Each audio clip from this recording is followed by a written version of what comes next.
Another day, another phone using the MediaTek 6750. What's happening everyone, my name is Alex and welcome back to a new review. Today we have a brand new phone from Asus and this one is called the Zenfone Max Plus M1. I know, a fairly long name.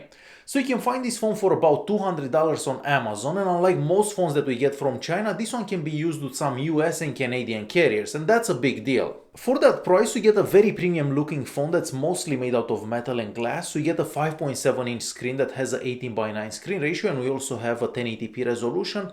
We have that MediaTek 6750 CPU, that's an octa-core CPU, but this is more of an entry-level CPU. And that CPU is also paired with 3 gigs of RAM and 32 gigs of internal storage. Aside from that, we have a 4130 mAh battery, we have dual cameras on the back of the phone, and the phone is running Android 7. Now, even though we have such a massive battery inside this phone, the phone is not that heavy. It only weighs about 160 grams, and it also feels very premium in your hand. Just above the screen we have an 8 megapixel front-facing camera, we also have the speaker, a couple of sensors and an LED notification light. The picture quality from the front-facing camera is decent but definitely not the best that I've seen.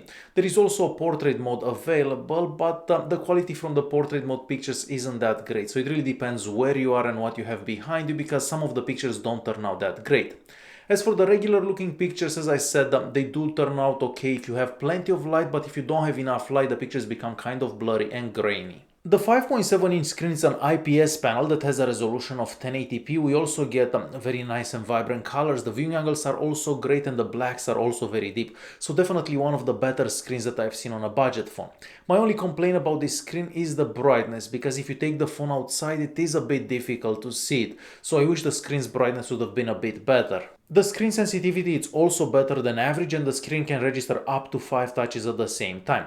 As for the navigation buttons, well, they are sitting at the bottom of the screen and they can also be moved around from the software. So if you need the back button on the other side, it can be done. And we are moving on to the phone's frame. So the phone's frame is made out of metal, mostly made out of metal, because we have plastic at the top and at the bottom, and that's probably covering some antennas.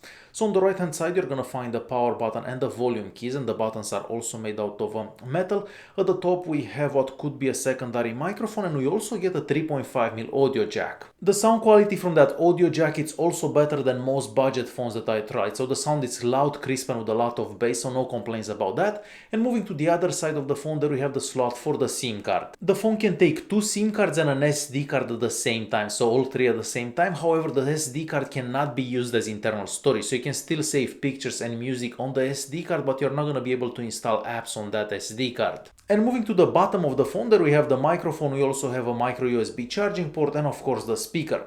The speaker also sounds better than a lot of other budget phones that I tried, but here is a quick sample so you can hear for yourself how the speaker sounds.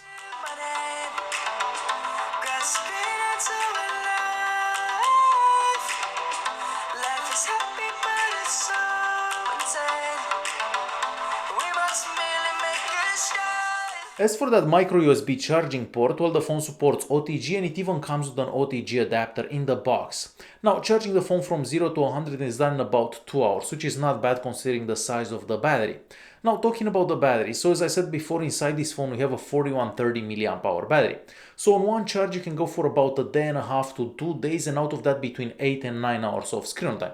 And we're moving to the back of the phone. So on the back of the phone we have 2 cameras. One of them is a 16 megapixel lens and the other one is a 8 megapixel lens, but this is a wide angle lens. Aside from that, we also have the fingerprint scanner. Now the fingerprint scanner is faster than most budget phones that I tried, but I'm not gonna say that it's as fast as the fingerprint scanners that we found on the Xiaomi Redmi line. So it's faster than most budget phones, but not as fast as some other ones that I've seen in the past. The camera app is very quick and it's also packed with features. So we have a Pro mode, we have an HDR mode, and we even have a super resolution mode. So definitely one of the best camera apps that I've seen for any phone using the MediaTek 6750T. The picture quality from that wide-angle lens is not the best that I've seen, but I guess it's better than not having a wide-angle lens. And we also get a portrait mode, but the results from that portrait mode are also not the greatest that I've seen. So it really depends on how much light you have and where you are, because some of the pictures taken with the portrait mode don't look that great. If you take pictures with the main 16 megapixel camera, well, I guess those pictures look a bit better, but they're definitely not the best pictures that I've seen from a budget phone. And I've seen a lot of phones that can take better pictures than this one. Not to mention that if you take pictures in low light, well, those pictures are kind of grainy, blurry, and the phone takes quite a while to actually focus in low light. So the cameras on the back of this phone are not the best that I've seen. And we are moving on to performance. So the phone is running Android 7, but we have Asus's own UI on top of that Android 7 called the Zen UI, and this may not be for everyone. Now, the scores that we get on the Antutu Benchmark and the Geekbench 4 are fairly normal for that MediaTek 6750T. So on the Antutu Benchmark, we get a score of about 5700, and as I said, that's a normal score, but if we would be to compare that score to the score that we get from a flagship, well, that's a different story. So the UI, it's called the Zen UI, and even though the Zen UI has gotten better, it's still far from perfect. And if you like stock Android, this is very far from stock Android. You have access to a theme store, and in there you can change the icons, you can change the wallpapers, but there are a lot of paid themes, and I'm not really into paying for themes for phones, but some people may be into that. If the phone would have been a bit more powerful, I don't think I would have minded the Zen UI as much, but like this with that MediaTek 6750T, you can definitely feel the phone struggling with that UI, mostly if you have more apps running in the background, because the UI, it's heavy and it's taking part of that 3 gigs of RAM that we have. So we have a limited amount of RAM and that heavy skin on top of Android 7, so that kind of slows down the phone. The RAM management, it's also average, but that's mostly because we only have 3 gigs of RAM and that heavy Zen UI. So you can keep some apps running in the background, but not a whole bunch. Whenever you're using the split screen function from Android 7, you're also gonna feel that the phone struggles, and that's kind of normal once again. The YouTube app works great though, so no lag for the YouTube app, and the maximum resolution that you can use for that app is 1080p, which is the maximum resolution of the screen. You can also zoom in, so you can take full advantage of that 18:9 screen ratio. Gaming, it's not exceptionally good, but it's decent enough for a budget phone. You can even play games like PUBG, but you're gonna have to lower the graphic settings to minimum. On minimum graphic settings, you can still play. You may see some skipped frames here and there, but it's still playable. Other lighter games that you can download from the Google Play Store will do much better than that one, for example. And we are moving on to the GPS unit inside this phone. So it takes the phone only a couple of seconds to find your location, and once your location is found, it doesn't seem to lose it. So the GPS unit used in this phone, it's exceptionally good for a budget phone. And of course, I use the Google Maps, and the Google Maps works without any issues as well.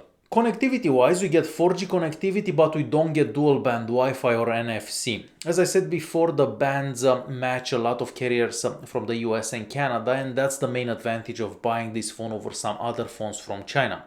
As for the speeds that I got over the 4G network and the dual band Wi-Fi are also pretty decent and better than other phones that I've tried in the past. And it's time to conclude this video, so depending what phone you're coming from, this phone may feel fast enough. Of course, if you're coming from a flagship device, this is gonna feel slow, but that's kind of normal for any budget phone these days.